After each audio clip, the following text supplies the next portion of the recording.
ensemble autour des Écritures, des sujets qui te concernent et surtout des choses qui te sont précieuses.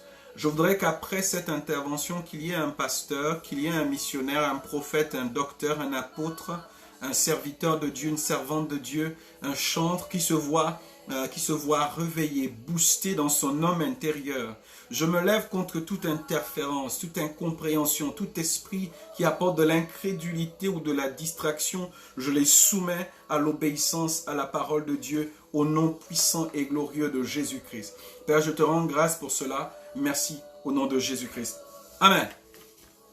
Que le Seigneur vous bénisse une fois de plus. Nous allons débuter ce soir. Et ce soir, le sous-thème que nous allons aborder, c'est serviteur de Dieu, servant de Dieu, leader, pasteur. Monte un peu, viens plus haut, élève-toi un peu, afin de voir ce que Dieu a besoin de te montrer. Et c'est encore plus important, et c'est capital pour un serviteur de Dieu de monter, parce que ce qui doit arriver dans la vie des hommes qu'il dirige, ce qui doit arriver dans la vie des hommes en qui il est une bénédiction, c'est Dieu qui doit lui montrer le futur ou les projets, les choses qui vont se manifester dans les temps futurs. Si le pasteur ne monte pas d'un cran dans la manière d'exercer son ministère, dans la manière de manifester le ministère que Dieu lui a donné, de dérouler le don, les talents, la vision que Dieu lui a donné, s'il ne monte pas d'un cran, s'il ne va pas dans les hauteurs, s'il ne recherche pas un lieu élevé, un lieu maximum d'action de Dieu, un lieu maximum de la manifestation de l'Esprit de Dieu dans sa vie, s'il ne le cherche pas, s'il ne le retrouve pas, rien ne peut se produire dans sa vie. Rien ne peut non plus se produire dans la vie de ceux qui le suivent. Ici, nous parlons non seulement de lui, mais nous parlons de tous ceux qui le suivent. Je voudrais parler à tous ceux qui sont élevés en dignité dans l'Église. Je voudrais parler à tous ceux qui sont élevés en honneur dans l'Église. Ils ont une fonction, certains ont une fonction parce qu'ils l'exercent, ils travaillent dans ce domaine. D'autres ont juste un titre. Un titre, ça veut dire qu'ils n'ont ni qualité, ils n'ont ni don, ils n'ont ni compétence. Mais ils ont reçu juste un titre, peut-être ils l'ont payé. Certains aujourd'hui sont anciens dans des églises parce qu'ils financent le royaume. On leur donne un titre simplement comme ça. D'autres personnes sont devenues pasteurs parce qu'ils sont l'ami de celui qui était là. D'autres personnes sont devenues serviteurs de Dieu juste parce qu'ils savent parler, ils ont de l'éloquence. Mais pas parce qu'ils ont le don. L'éloquence ne suffit pas. Il faut un appel, il faut une vision. C'est la vision, c'est l'appel qui caractérise la mission et qui va déterminer la quantité et la qualité de la provision que Dieu va vous donner. Ces éléments sont capitaux pour votre ministère. Si ces éléments ne sont pas réunis, il faut faire attention. Vous n'êtes pas en train d'accomplir une vision, vous êtes en train de réaliser une ambition. L'ambition assouvit les désirs, les besoins, le cœur de l'homme. La vision accomplie réalise les désirs, le besoin de Dieu. Parce que Dieu, ce qui est prioritaire pour lui, c'est vous. Et l'homme, quand il accomplit une ambition, ce qui est prioritaire pour lui, c'est lui, ce n'est pas vous. Et il faut que nous, en tant qu'enfants de Dieu, on rappelle cela aux serviteurs, aux pasteurs, aux chrétiens, et qu'on leur rappelle pour dire, l'œuvre du ministère, l'œuvre à laquelle le Seigneur nous appelle, est une œuvre certes excellente, est une œuvre élevée, c'est une œuvre sainte. Et je voudrais vous encourager à partager les Écritures avec moi ce soir. La première chose que je voudrais qu'on partage ensemble, la première chose que je voudrais qu'on voit ensemble ce soir, nous allons prendre une histoire dans les Écritures et on va reprendre ce dont on a partagé ensemble hier. Il s'agit de 1 Roi, le chapitre 18, le verset 42. 1 Roi, le chapitre 18, le verset 42. 1 Roi 18, 42. 1 Roi, on a lu ce passage-là hier. Il s'agit de 1 Roi 18, 42. Écoutez, la Bible dit ceci, au verset 42. Akab monta pour manger, pour boire. Quand on dit monte ici, quand on dit viens plus haut, quand on dit viens au niveau de Dieu, viens parler le langage de Dieu, quand on dit monte plus haut, au niveau de ta vie chrétienne, fais davantage que ce que tu fais maintenant, fais plus que ce que tu fais maintenant, donne plus que ce que tu donnes maintenant. Il y a certaines personnes qui pensent que quand on dit monte plus haut, certains montent pour manger, certains montent pour boire. C'est-à-dire, certains montent vers le Seigneur, Certains font des efforts pour aller vers Dieu, pour leur ventre, pour leur intérêt personnel, pour les biens de leur maison, pour les biens de leur famille. Certains montent pour se rassasier et se remplir le ventre, pour s'acheter des voitures, pour se glorifier. Oui, je viens dire cela ce soir. Je vais dénoncer certaines choses. Je vais dénoncer certaines choses ce soir. Et il est important souvent de dénoncer certaines choses. Il est important de dénoncer. Tant pis si je dénonce ce soir, certaines personnes ne seront plus mes amis après. Ce n'est pas grave. Si j'ai Jésus-Christ comme ami, c'est suffisant pour moi. Je serai d'accord que d'avoir d'autres relations, d'autres amitiés. Mais si Jésus est mon ami et que les autres me rejettent à cause du message, je suis d'accord. Écoutez, il faut dénoncer tout serviteur de Dieu, tout pasteur de Dieu qui cherche, qui jeûne, qui prie.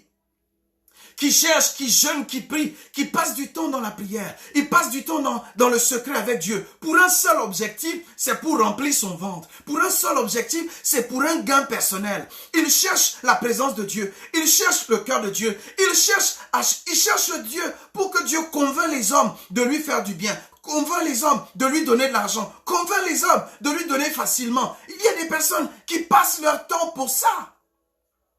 Akab est allé sur la montagne. Akab est monté. Élie lui a dit monte. Akab est monté. Il était sur la montagne. Il était à un niveau élevé. Ça veut dire qu'il est allé, il s'est rapproché de Dieu. Mais pour quel objectif? Pour quel but? Il s'est rapproché de Dieu pour manger et pour boire. Certaines personnes se rapprochent de Dieu pour manger et pour boire. Certains serviteurs se rapprochent de Dieu pour manger et pour boire. D'autres personnes pour autre chose et pour d'autres objectifs. Mais je viens de dénoncer cette attitude. Je voudrais que si un serviteur de Dieu paye le prix de la foi, paye le prix du ministère, paye le prix qu'il a à payer, que ce soit pour le peuple, que ce soit pour le bien du peuple, que ce ne soit pas pour sa pensée, que ce ne soit pas pour son intérêt personnel. Que ce ne soit pas pour se nourrir, que ce ne soit pas pour boire, que ce ne soit pas pour s'acheter des vêtements, que ce ne soit pas pour s'acheter des voitures. Il recherche la présence de Dieu parce qu'il veut connaître le plan de Dieu, le projet de Dieu pour la vie des gens sur qui Dieu l'a établi.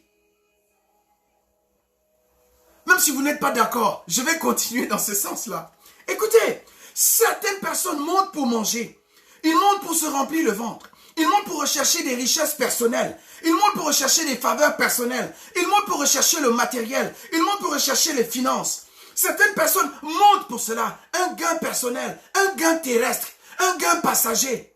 La Bible dit que recherchez et amassez-vous des trésors. Nous ici sur la terre, là où la termite, là où ça périt, là où ça passe, amassez-vous un trésor dans le royaume des cieux.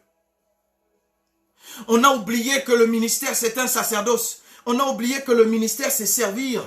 Beaucoup de personnes se servent du ministère. On a oublié que l'œuvre et le ministère, l'appel de Dieu, c'est un sacerdoce. On a oublié cela. C'est une mention qui est passée, qui a été ôtée du ministère. Il est temps que les serviteurs reviennent aux fondations, au fondement du ministère. À Paul, on a dit, je t'apprendrai combien il faut souffrir pour moi. Aujourd'hui, beaucoup de personnes veulent servir, mais ne veulent pas souffrir. Tu ne peux pas détacher ministère de souffrance. Tu ne peux pas. Alors, il ne s'agit pas d'une vision ou d'un appel céleste. Un appel céleste est toujours lié à une souffrance. Un appel céleste est toujours lié à un prix à payer. Il faut que les serviteurs de Dieu reviennent à cet état d'esprit. Il faut qu'ils reviennent à cela. Il était un temps quand on s'engageait dans le ministère, on s'engageait pour payer un prix. Il était un temps quand on s'engageait dans le ministère, on s'engageait pour s'abstenir de beaucoup de choses. On s'engageait pour renoncer à beaucoup de choses. Il était un temps quand on s'engageait dans le ministère, il était question de faire du naziréat, de se mettre à part, de se débarrasser d'eux. Mais maintenant, beaucoup s'engagent dans le ministère pour amasser. Beaucoup s'engagent dans le ministère pour amasser, pour se nourrir, pour s'empiffrer, pour se nourrir. Il était un temps où le ministère était une question de sacerdoce. Il est temps de dénoncer ces choses et de rappeler à la jeune génération. Il est temps de revenir à l'essentiel. Il est temps de revenir à l'évangile. Il est temps de revenir à l'essentiel. Il est temps de revenir aux basiques, aux fondamentaux de l'évangile.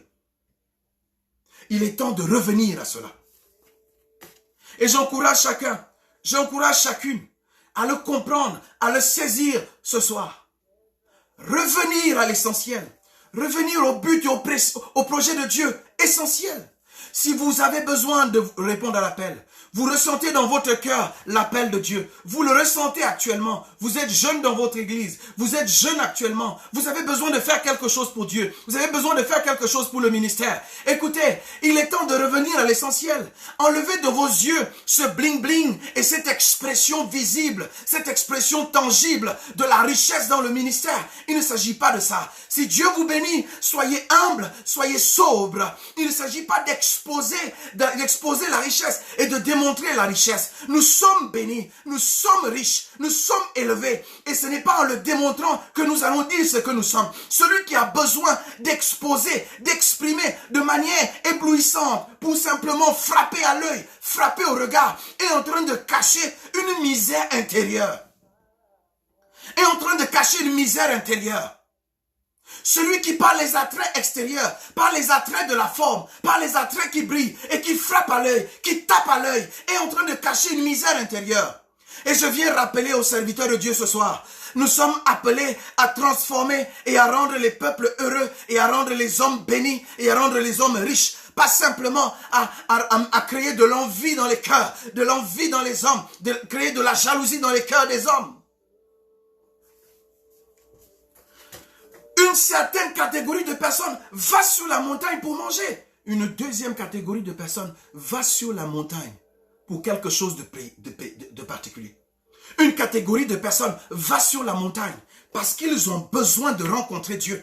La Bible me dit dans ce verset 42 que quoi?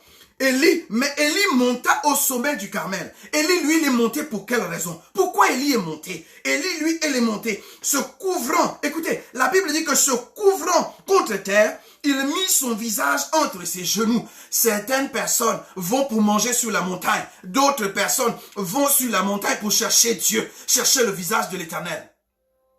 Serviteur de Dieu, pasteur, tu vas sur la montagne pour faire quoi? Pasteur, tu vas sur la montagne pour faire quoi? Pasteur, serviteur, prophète, tu vas sur la montagne pour faire quoi? Est-ce que c'est pour chercher le visage de Dieu? Est-ce que c'est pour cacher ta tête? Est-ce que c'est pour couvrir ta tête et rechercher la pensée de Dieu pour le bien des peuples, pour le bien des cœurs, pour le bien des nations? Ou bien tu vas pour chercher à manger?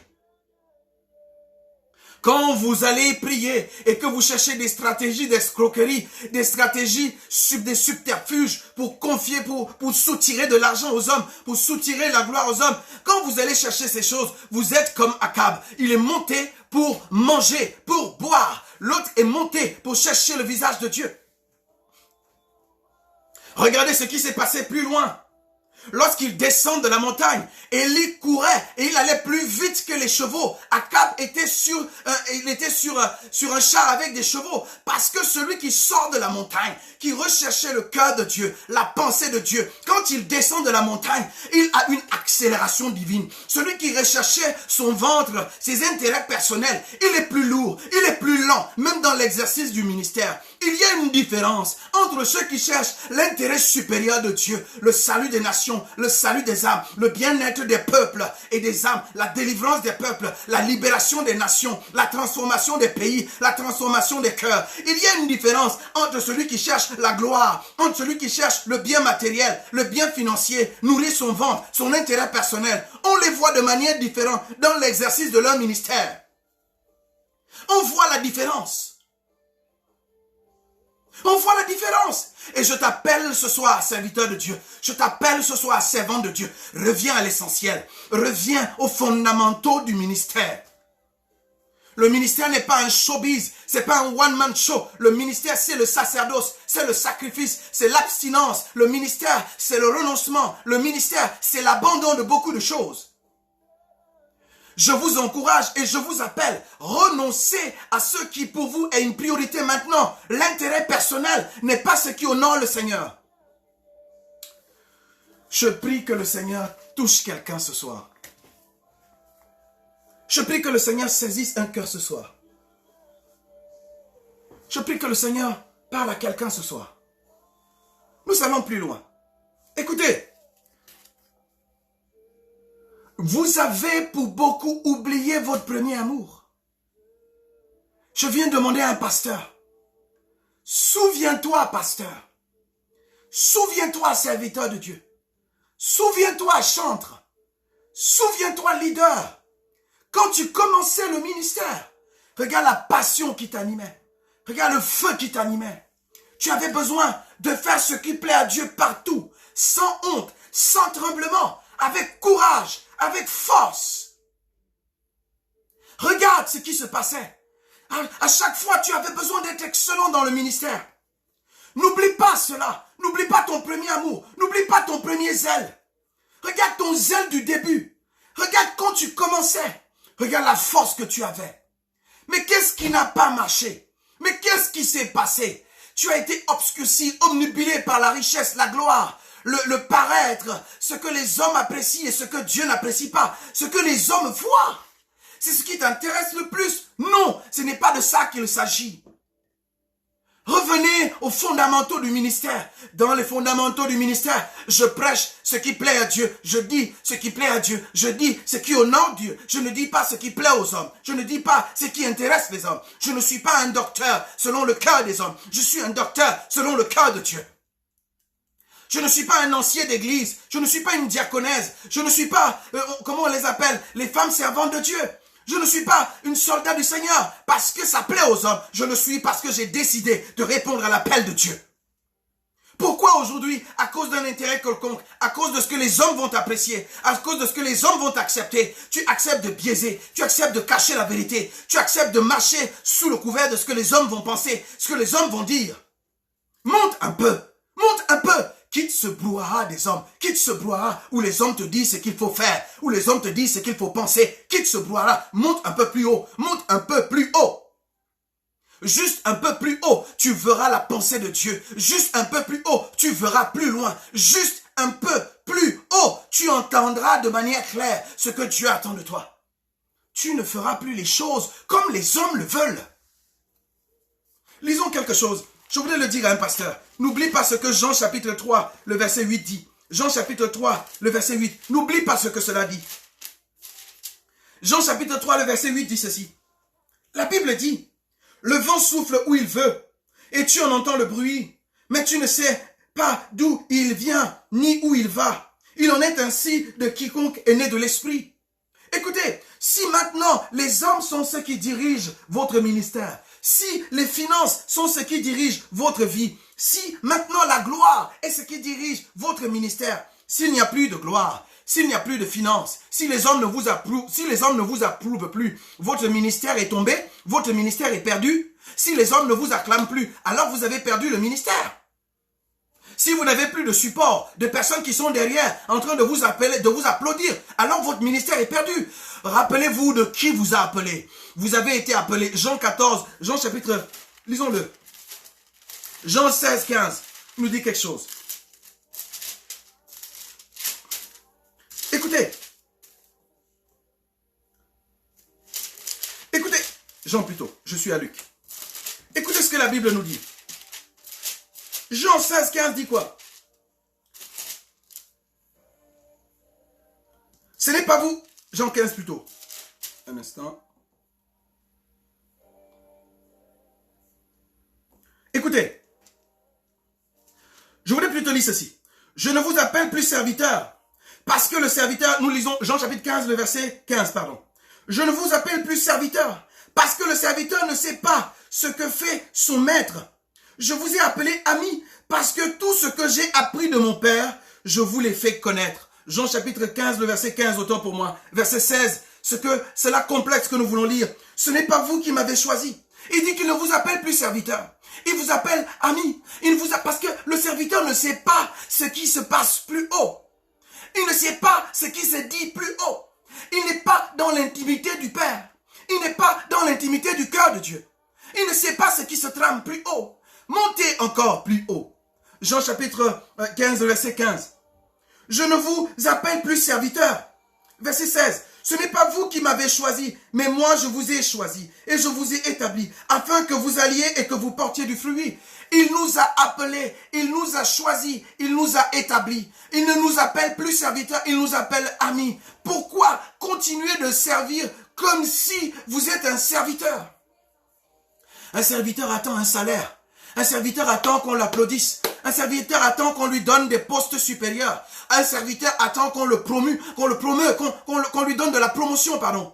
Un serviteur attend une promotion. Un serviteur attend une élévation. Un fils, un ami n'attend pas cela. Il est arrivé au niveau maximum, au niveau le plus élevé de la relation. Il partage le cœur de Dieu. Il partage le cœur du Père. Il n'a plus besoin que vous l'acclamiez. Il est dans le cœur de Dieu.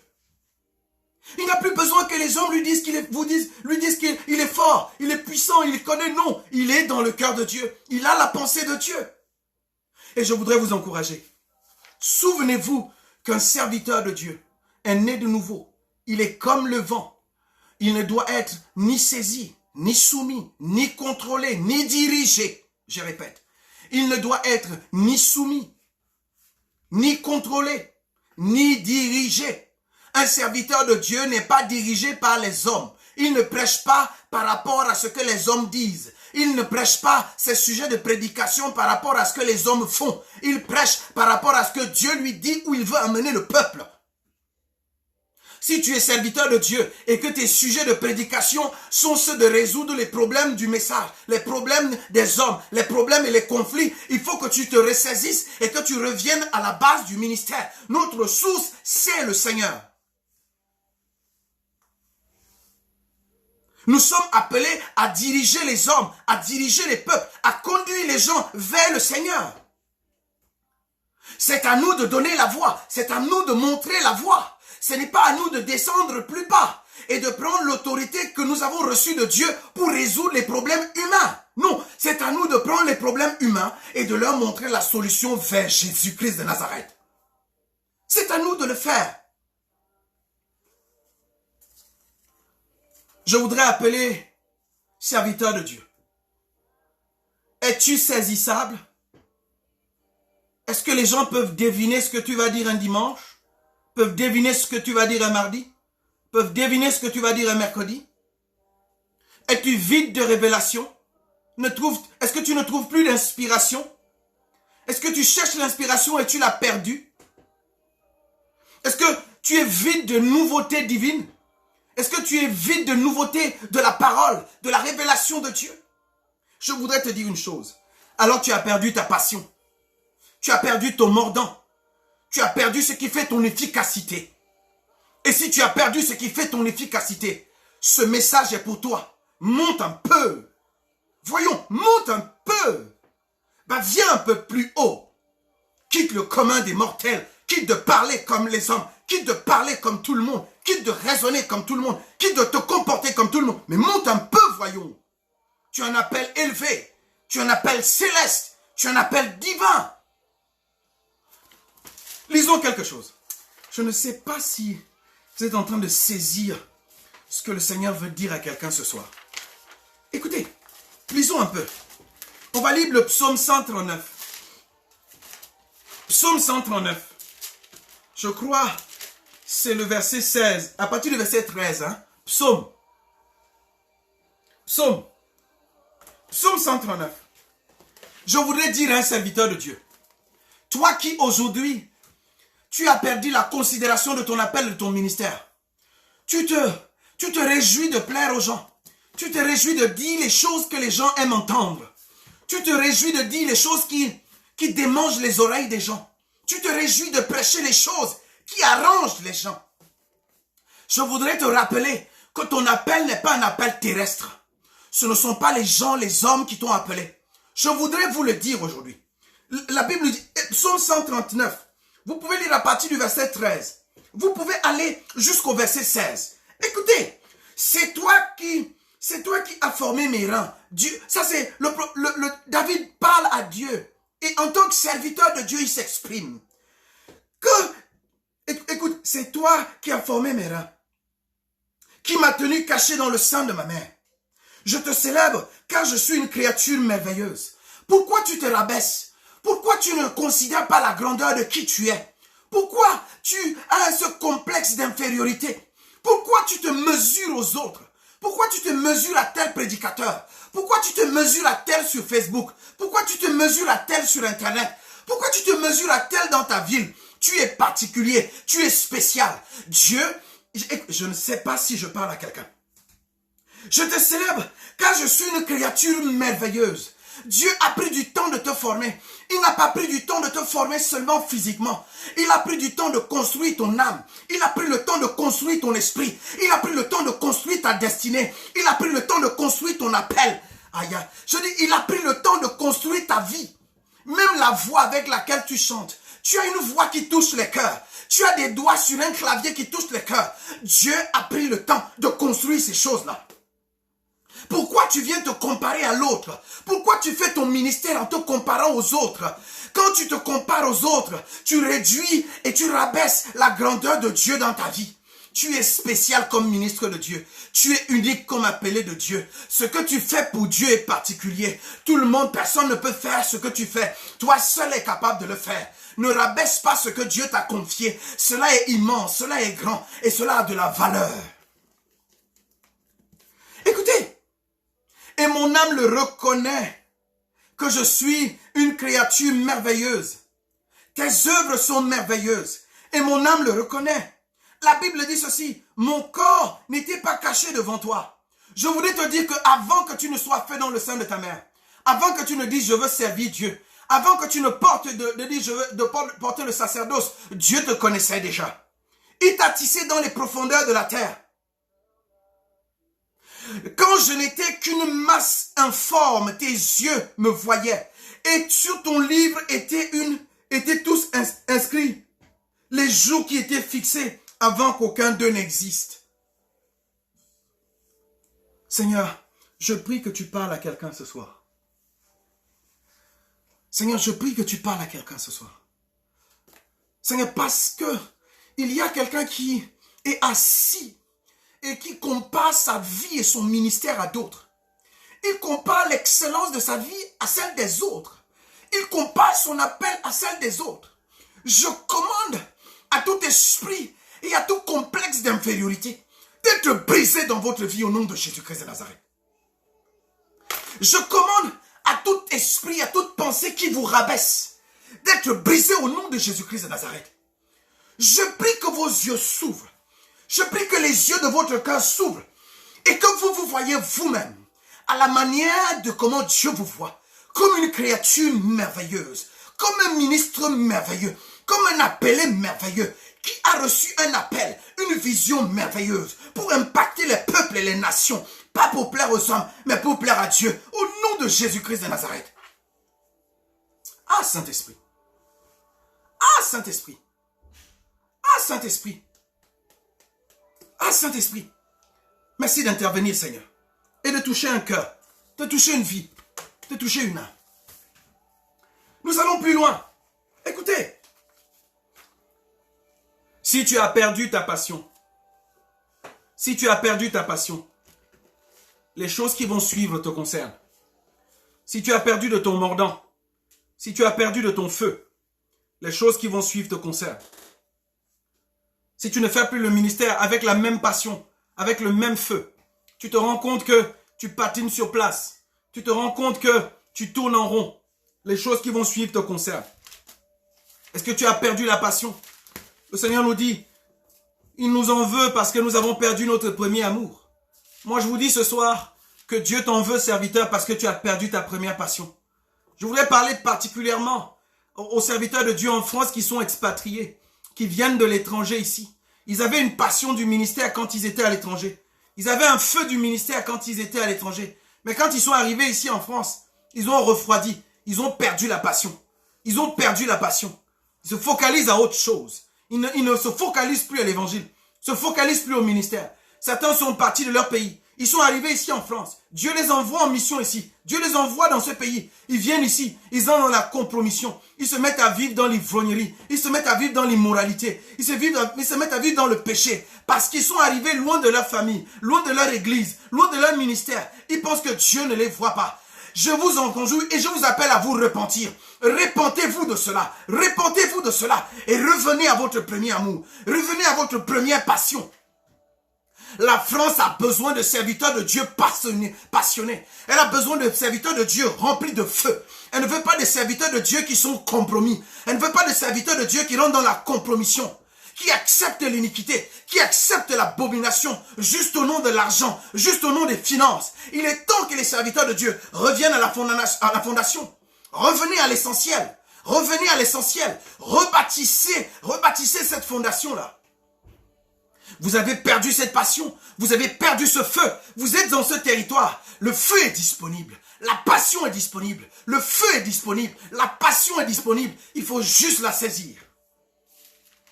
2 Rois, chapitre 6.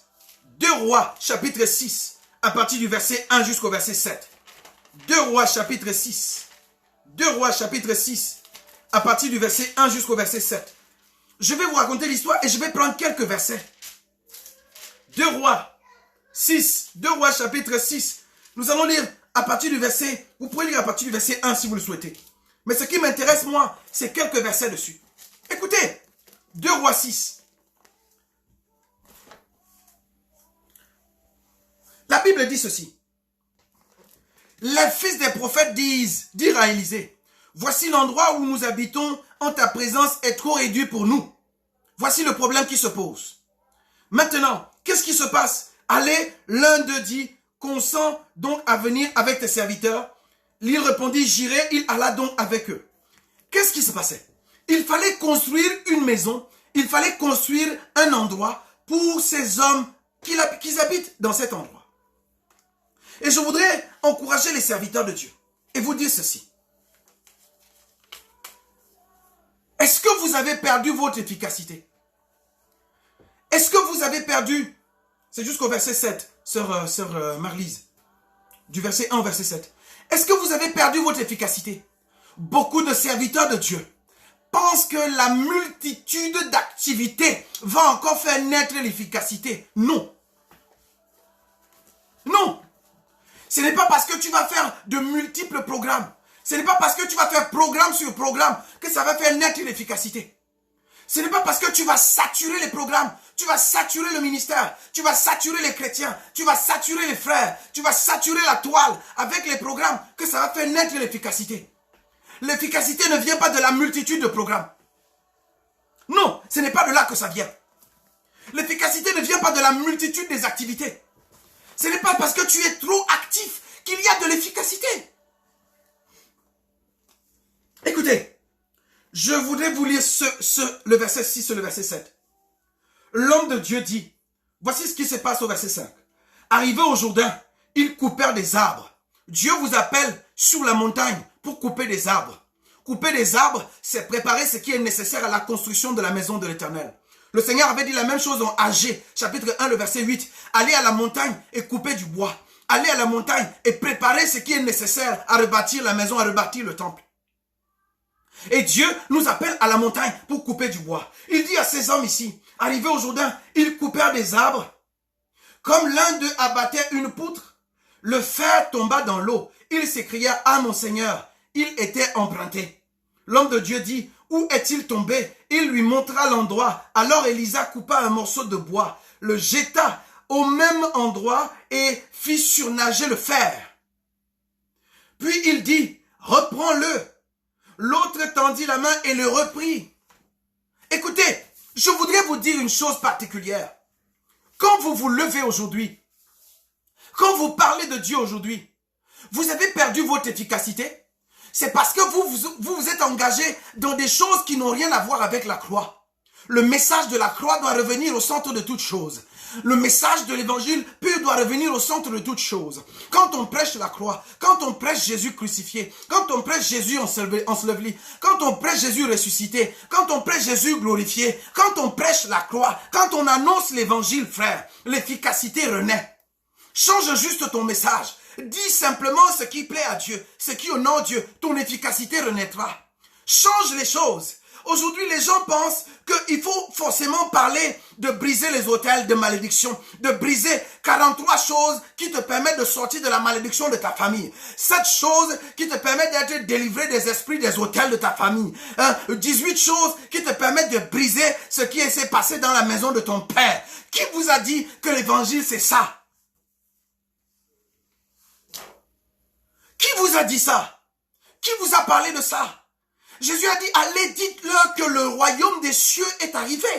Dites aux gens que Jésus est arrivé. La puissance, c'est Jésus. La puissance, c'est la croix. La délivrance, c'est Jésus.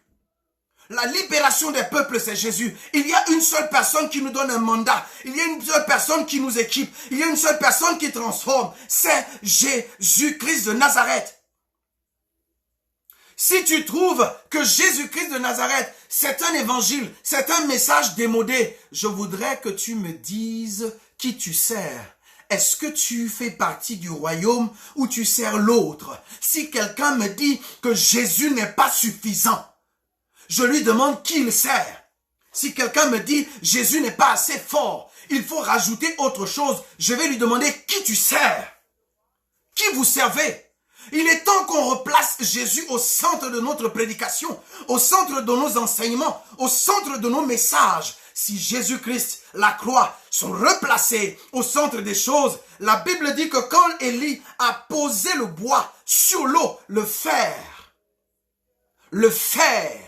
a surnagé et le fer était en train de nager sur l'eau. Parce que la croix est capable de faire ressurgir tout ce qui était enfui. Parce que le bois de la croix est capable de faire remonter tout ce qui était enfui. Serviteur de Dieu, pasteur, prophète, docteur, enseignant, évangéliste, apôtre, missionnaire, diacre, ancien, prêtre, curé, archevêque, évêque, cardinal, pape, qui es-tu? Dieu te dit que si tu mets la croix au centre de ton évangile, ton efficacité renaît. Ton efficacité remonte. Ton efficacité revient. Et dites-leur que même si cela était lourd, même si cela était un fer, même si cela était perdu, même si l'efficacité était perdue, même si la passion était perdue, même si leur ministère n'avait plus de poignant, de mordant, d'efficacité, la croix est capable de faire ressurgir, ressortir leur efficacité. Je prie le Seigneur qu'il parle à chacun. Je prie le Seigneur qu'il travaille dans la vie de quelqu'un. Je prie le Seigneur qu'il fasse ressurgir ton efficacité. La croix est capable de le faire. La croix est capable de remener, de rappeler, de ressusciter, de relever ce qui était perdu. Nous sommes en train de nous focaliser sur beaucoup de choses qui nous intéressent et qui viennent pour résoudre nos problèmes. Savez-vous que si vous prêchez Jésus, les gens seront délivrés? Pourquoi vous enseignez aux gens les techniques démoniaques de délivrance, ainsi de suite? Prêchez Jésus et voyez la délivrance s'accomplir.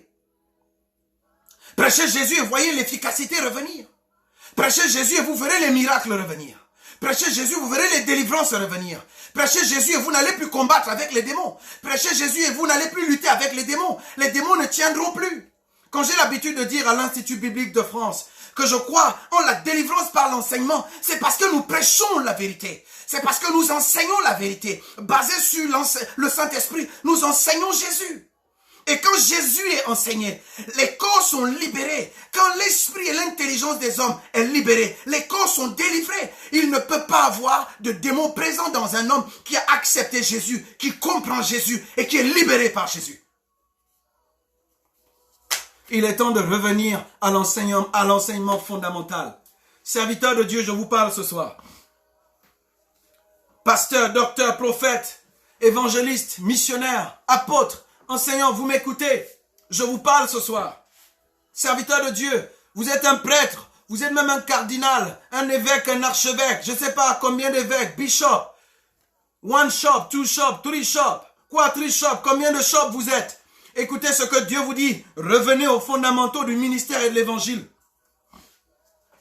Si vous revenez aux fondamentaux de l'évangile, si les prémices sont saines, si les prémices sont excellentes, si la tête est excellente, si ceux qui sont au-dessus sont excellents, le bas également, la masse également sera sanctifiée. La masse également sera préparée. La masse également va revenir à l'essentiel. Il est important de refocaliser les gens. Quelqu'un me dit, j'ai mal à la tête, j'ai mal à la tête. Je ne vais pas aller lui dire, démon de mal de tête, quitte. Non, je vais lui dire, Jésus guérit. Quelqu'un me dit, j'ai la malédiction dans ma famille. La malédiction de la maison de mon père me suit. Je ne vais pas lui dire, allons casser l'arbre de la malédiction de la famille de ton père. Je vais te dire, Jésus délivre de la malédiction. Jésus bénit.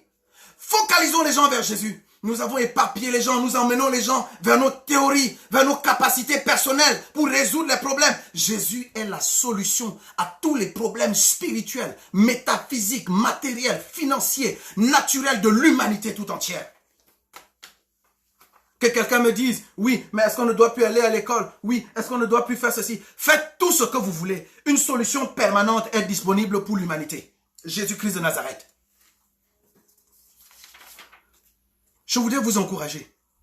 J'appelle à tous les dons et tous les ministres de Dieu. Est-ce que vous avez perdu? Est-ce que vous avez perdu l'efficacité? Avez-vous perdu l'efficacité? Bonjour à la religion. Quand un serviteur de Dieu perd son efficacité, il commence à faire recours aux artifices extérieurs, à des subterfuges. Il commence à vendre l'huile. Il commence à vendre les chapelets. Il commence à vendre des papiers. Il commence à vendre des mouchoirs. Il commence à vendre des choses. Il commence à vendre ceci. Parce qu'il a perdu son efficacité. Il veut remplacer cela avec la technique humaine. Vous ne pouvez pas remplacer l'efficacité de l'Esprit de Dieu, l'efficacité de Jésus. Vous ne pouvez pas le remplacer avec autre chose, seulement avec Jésus. Il est temps que nous revenons à un évangile clair, simple, limpide, qui met Jésus au centre de toutes choses. Il est temps que nous revenons à cela. Il est temps qu'on y revienne. Quand on a perdu cela, on est capable aujourd'hui de dire aux gens, viens payer pour que je prie pour toi. Viens payer pour avoir l'onction. Viens payer pour recevoir ceci. Parce qu'on a perdu l'efficacité. Si on a notre efficacité, on n'a pas besoin de crier pour que les gens viennent recevoir quelque chose. On enseigne Jésus et les gens sont restaurés. On enseigne Jésus, les gens sont guéris. Remettons Jésus au centre des choses. Si vous mettez Jésus sur l'eau du ministère, votre efficacité, même si elle pèse, elle était lourde, elle était en fer, elle revient, elle surgit, elle surnage. Ce qui est lourd va nager sur l'eau. Quand un serviteur a perdu son efficacité, quand un serviteur a perdu sa passion, la religion arrive, c'est-à-dire la mort. Il se met à faire les mêmes choses tous les jours. Il se met à dire les mêmes choses tous les jours. Il se met à pratiquer les mêmes actions tous les jours. Il n'y a pas de renouveau dans la pratique de son ministère. Il n'y a pas d'éclat de l'esprit. Il revient sur les mêmes choses, dit les mêmes choses, parle les mêmes choses tous les jours. Il a perdu de son efficacité. Il a perdu de la hauteur. Il est quitté là où il y a la révélation. Il est quitté là où il y a l'instruction de Dieu. Il est quitté là où Dieu donne les plans pour sa vie.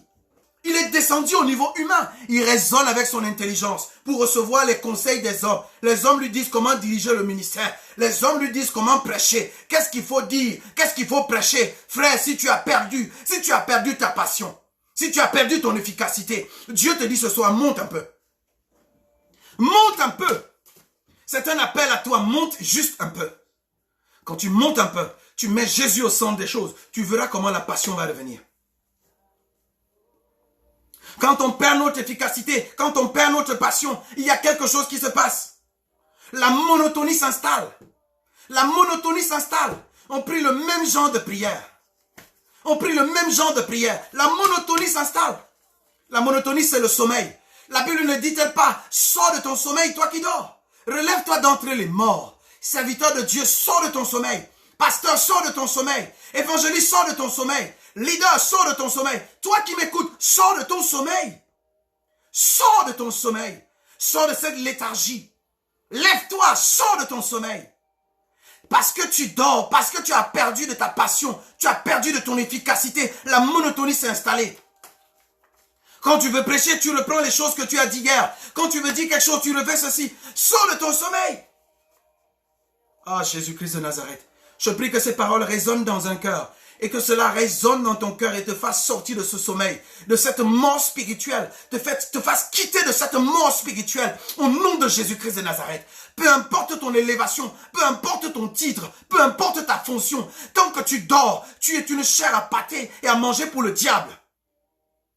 Tant que tu dors, tant que tu es en sommeil, tant que tu ne reviens pas à l'essentiel, tu es un instrument dans la main de Satan pour perdre le peuple et diriger le peuple à la perdition. Revenez à l'essentiel. Revenez à l'essentiel. Revenez à l'essentiel. Je voudrais vous dire ceci. Quand un serviteur de Dieu, un pasteur, perd de son efficacité, il devient aveugle. Il a une vision tachetée parce que la vision de Dieu est compromise. Il accepte les conseils de la chair pour diriger le spirituel. Il accepte le soutien de la chair pour diriger le spirituel. Quand la vision est compromise, ça veut dire que l'œil est tacheté, il faut revenir au Seigneur. Quand il perd complètement la passion, il n'a même plus de vision. Il n'a même plus de vision. Et je me demande, un pasteur qui n'a pas de vision, pourquoi tu continues à servir? Tu sers les gens pour les emmener où? Tu emmènes les gens où? Un pasteur qui a perdu la vision. Un pasteur qui a perdu la vision.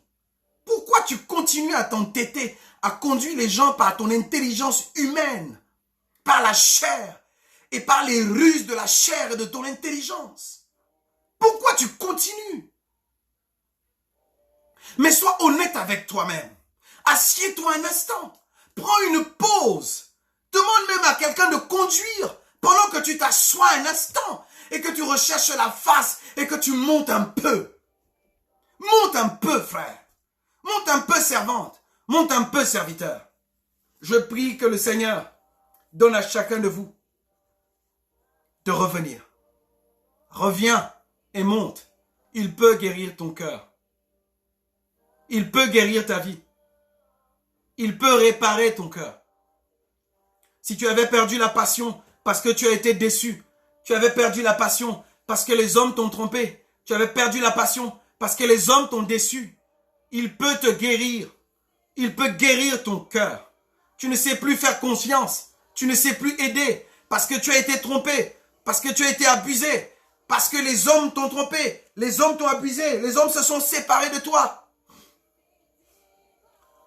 Il peut te guérir. Jésus peut guérir ton cœur. Jésus, c'est le guérisseur. Il guérit toutes les maladies. Il est venu pour guérir les cœurs brisés. Il est venu pour guérir ceux qui ont le cœur brisé. Pasteur, il peut te guérir aussi. Apprends à faire confiance encore. Apprends à faire confiance à nouveau. Apprends à te relever à nouveau. Pour cela, va dans le secret et recherche le Seigneur. Ma prière est que le Seigneur accorde à chacun de vous ce soir d'être saisi par sa parole. La puissance de la croix reste la même. Elle n'a pas changé. La croix n'a pas baissé en capacité. La croix n'a pas baissé en compétence. La croix est toujours puissante. La croix est toujours forte. La croix est toujours capable de guérir, capable de sauver, capable de libérer. Pasteur, faites confiance au message que vous prêchez. Serviteur, faites confiance au Dieu en qui vous annoncez la puissance, la force. Faites-lui confiance. Il peut vous guérir. Il peut vous restaurer. Il peut le faire. Faites-lui confiance en nouveau. Il est fidèle. Il peut le faire. Il est capable de le faire. J'encourage tous les chrétiens qui sont en train de m'écouter. Priez pour vos pasteurs. Priez que Dieu les restaure. Priez que Dieu les guérisse. Priez pour vos prêtres. Priez pour vos évêques. Priez pour ces serviteurs de Dieu. Priez pour eux. Que Dieu les restaure. Que Dieu les guérisse. Que Dieu les bénisse. Que Dieu fasse du bien dans leur cœur. Qu'ils soient guéris à nouveau. Qu'ils soient restaurés à nouveau. Dieu est capable de le faire. Il faut juste qu'ils fassent confiance à Dieu également. Comme il vous demande à vous tous les dimanches, tous les jours de faire confiance à Dieu. Dieu est capable de le faire. Il peut réparer les cœurs brisés. Il peut guérir. Il est disponible pour le faire. Je vous encourage ceci. Tous ceux qui sont familiers, serviteurs, si tu es devenu familier avec la parole, ressaisis-toi. Ne deviens pas et ne deviens jamais familier avec les Écritures. La parole de Dieu est éternelle. Elle vit pour toujours et à jamais. Ne sois jamais familier avec elle. Même si tu as déjà prêché sur un sujet, demande au niveau supérieur à Dieu de te donner une parole qui revient de cela et qui sera une bénédiction pour le peuple. Je vous encourage à cela. Je vous encourage et nous allons terminer avec ce dernier passage biblique. Nous allons terminer avec ce passage biblique.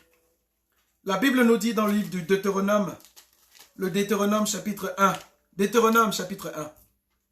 Nous terminons avec ceci. Deutéronome chapitre 1, le verset 6 et le verset 8. Écoutez ce que la Bible dit. L'Éternel notre Dieu nous a parlé à Horeb en disant, Vous êtes resté assez longtemps près de cette montagne. Je viens dire à un serviteur de Dieu, tu es resté trop longtemps sur la même montagne. Monte un peu plus haut. Il y a une autre montagne, plus élevée que celle sur laquelle tu te satisfais, celle sur laquelle tu te réjouis. Tu te réjouis des succès passés. Il y a d'autres succès plus hauts et Dieu t'appelle à monter un peu. Tu te réjouis de ce que tu as déjà accompli jusqu'ici. Il y a d'autres succès plus hauts, d'autres victoires plus élevées vers lesquelles Dieu t'attend. Tu es resté trop longtemps sur l'exercice du même don de ministère. Tu es resté trop longtemps sur la production du même genre de fils. Tu es resté trop longtemps. Tu étais un pasteur qui croit que tu as uniquement une église communautaire. Dieu t'appelle à avoir d'autres personnes également dans ton ministère. Que ce soit des Arabes, des Chinois, des Européens, des Africains, peu importe d'où ils viennent, Dieu t'appelle à ce qu'ils viennent auprès de toi. Tu es resté trop longtemps à penser que ton ministère ne concerne que des gens qui ont la même couleur de peau que toi. Tu es resté trop longtemps à penser que ton ministère ne concerne que les gens qui ont le même niveau social que toi. Tu es resté trop longtemps à penser que ton ministère ne concerne que les gens qui ont souffert les mêmes souffrances que toi. Non, il ne s'agit pas de cela. Tu es resté trop longtemps sur les anciennes et sur les mêmes victoires. Il faut monter un tout petit peu, va encore un peu plus haut. Crois que Dieu est capable de libérer, de délivrer des gens différents de toi au travers de toi. Tournez-vous et partez, allez dans les montagnes. Des Amoréens, on commence à citer d'autres monts, d'autres lieux élevés, plus élevés que Horeb. Allez vers d'autres montagnes, cherchez d'autres lieux élevés, allez plus haut. Allez plus haut, serviteurs de Dieu, cherchez davantage le cœur de Dieu. Cherchez davantage la révélation de Dieu. Cherchez davantage le message divin. Cherchez davantage le plan de Dieu. Demandez à Dieu de vous révéler les cœurs des hommes, les cœurs des femmes, les pensées, les projets, les vies, les destinées. Demandez davantage à Dieu de vous dire ce qui concerne les vies, le futur, la destinée des hommes, des femmes qui sont autour de vous. Demandez à Dieu de vous révéler pourquoi quand vous prophétisez, ça ne se manifeste pas. Demandez à Dieu de vous aider. Comment aider le peuple à recevoir les prophéties, les déclarations, les proclamations et à les vivre, à les manifester. Demandez à Dieu, quittez la montagne où vous êtes. Vous êtes resté trop longtemps au même endroit. Certains disent que pendant que Jésus est vivant, on ne jeûne pas. Ils sont là et ils ne jeûnent pas. Dieu vous dit, quittez là où vous êtes. Allez plus loin, produisez davantage, faites plus grand encore, donnez plus encore. Serviteurs, servantes de Dieu, vous m'écoutez, Dieu vous parle. Quittez la montagne sur laquelle vous êtes. Vous êtes resté trop longtemps au même endroit. Ce n'est pas possible que vous restez si longtemps au même endroit, sur la même montagne. Quand on te demande quel est ton témoignage, tu nous donnes le témoignage d'il y a 10 ans, d'il y a 15 ans, d'il y a 20 ans. Quel est ton témoignage? Tu nous donnes le témoignage d'il y a 5 ans. On dirait que Dieu, depuis lors, n'a plus jamais rien fait dans ta vie. C'est parce que tu ne montes pas. C'est parce que tu ne cherches pas plus haut. C'est parce que tu ne veux pas le voir. C'est parce que tu restes dans la vallée. Tu restes dans le lieu des compromissions. Tu restes dans le lieu des échanges négatifs, des échanges stériles.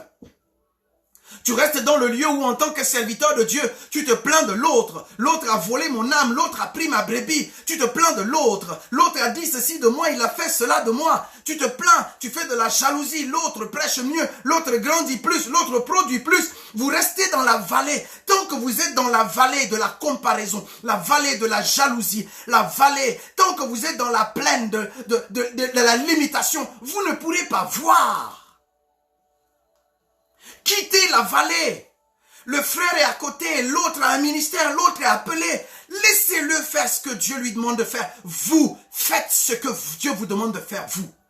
Occupez-vous de votre appel, occupez-vous de vos dons, occupez-vous de vos talents. Pendant que vous observez à gauche, vous observez à droite, d'autres sont en train d'avancer et d'accomplir l'œuvre du ministère. Vous êtes resté trop longtemps sur le même endroit.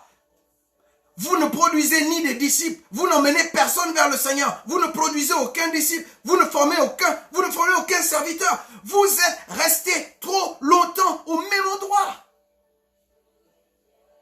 Écoutez, la Bible dit ceci. Voyez, j'ai mis le pays devant vous. Allez et prenez possession. En plus, vous restez au même endroit. alors que la France est ouverte pour vous. La France est disposée pour vous. Allez dans les campagnes prêcher l'évangile. Les campagnes françaises ont besoin de l'évangile. Tout est concentré en région parisienne. C'est comme si c'est seulement ici qu'il y a le Saint-Esprit. La France a besoin de vous. Dieu dit qu'elle a mis le pays devant vous. Il a mis l'Afrique devant vous. Il a mis les îles devant vous. Le pays est ouvert devant vous. Levez-vous pour faire quelque chose. Si ce confinement finit et que personne ne décide d'être missionnaire dans les Antilles, missionnaire en Afrique, missionnaire dans l'Europe intérieure, missionnaire en Chine, c'est qu'il y a quelque chose qui ne va pas dans ta vie. Le pays est ouvert devant toi. Dieu dit qu'il a disposé tout devant toi. Il a mis tout devant toi. Dieu dit que quitte la montagne, tu ne peux pas voir tout ce qui est devant toi parce que tu es resté trop longtemps sur le même endroit. Quitte l'endroit où tu es. Lève-toi de là où tu es. Va vers ce que le Seigneur t'appelle à faire. Je prie le Seigneur qu'il se saisisse de toi. Je prie le Seigneur qu'il se saisisse de toi. Nous allons continuer demain. Je vais m'arrêter là pour ce soir. Parce que je peux continuer jusqu'à 2-3 heures de temps. Je vais m'arrêter là-dessus. Mais je voudrais qu'on prie ensemble avant de partir. Je voulais prier, Père. Père éternel, ta grâce, j'appelle à ta grâce. J'appelle à ta grâce. Je voudrais que là où tu es maintenant, si tu peux mettre une main à ton cœur, je veux prier avec toi, serviteur de Dieu, servant de Dieu. Je veux prier avec toi. Père, je prie que tu pardonnes le péché. Pardonne le péché de nos pasteurs, de nos serviteurs.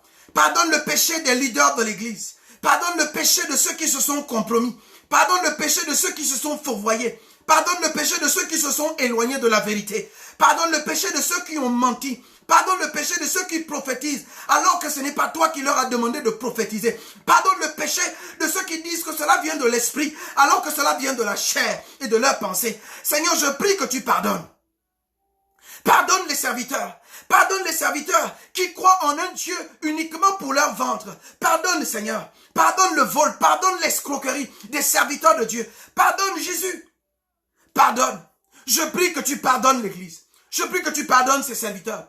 Envoie ton pardon dans l'Église en France. Envoie ton pardon dans l'Église dans le monde. Envoie ton pardon afin que tout leader qui s'est compromis revienne à de bons sentiments au nom de Jésus. Merci de toucher leur cœur, afin qu'ils ne se compromettent plus, qu'ils prennent une décision de ne plus tomber, qu'ils prennent une décision, c'est de se lever et d'aller vers les hauteurs. Seigneur, pardonne. Je prie que tu restaures les pasteurs. Restaure les cœurs des pasteurs. Restaure le cœur des prophètes. Restaure le cœur des apôtres. Restaure le cœur des ministres de Dieu. Restaure le cœur des diacres. Restaure le cœur des anciens. Restaure le cœur des hommes et femmes apostoliques. Restaure le cœur des prêtres, des pasteurs. Restaure le cœur de ces hommes élevés en dignité dans le monde et qui disent te servir. Restaure leur cœur. Répare les cœurs. Au nom de Jésus. Ils ont été déçus. Ils ont été brisés. Ils ont été touchés dans leur cœur. Je prie que tu restaures leur âme. Saint-Esprit, je te dis merci. Merci de pardonner et de restaurer les cœurs au nom de Jésus.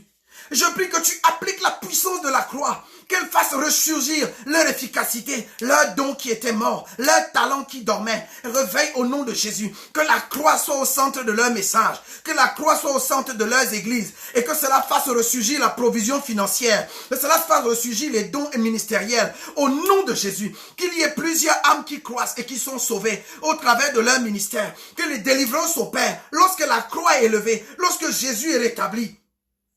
Merci de guérir les cœurs dans leur âme. Et merci de guérir les âmes. Merci Saint-Esprit. Et je prie que ton feu vienne maintenant. Saisis ces hommes, saisis ces femmes qui m'écoutent et qui te servent. Saisis-les, remplis-les de ton feu, qu'ils se lèvent à nouveau. Une passion nouvelle les saisit, une passion nouvelle les saisit, une force nouvelle les saisit. Au nom de Jésus-Christ de Nazareth, ils sont saisis dans leurs entrailles, ils sont saisis dans leur âme, ils sont saisis dans leur cœur, ils sont saisis dans leur ministère. Je prie que des stratégies nouvelles naissent dans leur esprit. Je prie que des dons nouveaux naissent au nom de Jésus. La monotonie, je la frappe et je la paralyse. La religion, je la frappe et je la paralyse. La familiarité, je la frappe et je la paralyse. La compromission, je la frappe et je la paralyse. Au nom de Jésus-Christ de Nazareth. Saint-Esprit, je te rends grâce. Saint-Esprit, je te dis merci. Et je te bénis pour ce soir. Seigneur, tu es vivant. Tu es glorieux. Tu es élevé. Merci parce que tous serviteurs de Dieu qui entendront ces images, et qui verront ces images et entendront ces paroles seront guéris dans leur cœur au nom de Jésus-Christ de Nazareth. Que le Seigneur vous bénisse richement. Nous continuons et nous terminons demain avec notre thème « Monte ici ». Et je prie que le Seigneur permette que vous mobilisez un maximum de personnes demain, famille, afin que nous puissions partager un moment excellent. Que le Seigneur vous bénisse. Une bonne soirée à vous. Une bonne soirée à toutes et à tous. Rendez-vous demain, 20h30, sur la page Dr Richard Ondoa. Soyez bénis. Bye bye.